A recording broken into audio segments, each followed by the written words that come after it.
带着我的小火车爬上房顶。不过现在咱们是在房子里面呢啊，要先跑出去，然后才能到达房顶。这怎么有点走不动呀？拖2节车厢你就走不动了？我的小火车动力还是挺足的。这还有个滑滑梯呢。这个地方的滑滑梯是建在这个轨道下面的，看到了没有？还有一个超级大的蹦床。不过咱们的任务是要开上这个房顶，看到了没有？面临着一个巨大的挑战，就是这个最高的坡，也是这张地图最有难度的地方。来吧，随着我的镜头，咱们一起先上一波刹车。不行呀，释放一个蒸汽，咱们再来冲刺一手。来吧，全速前进，走上。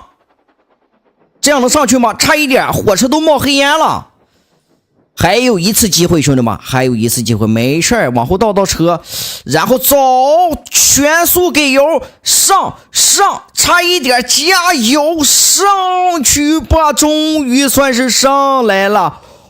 哇，这个地方太有挑战性了吧，这呀，房子就在咱们前方，稳住咱们的车速，马上就可以上到这个房子的顶上面，兄弟们。哇，这张地图是可以呀！最有难度的地方让咱们挑战过来了，现在对于咱们来说没有什么难度了。这个房子上面也没有什么嘛，对不对？这有啥呀？哎，不是没轨道呢，怎么这就给我摔下来了？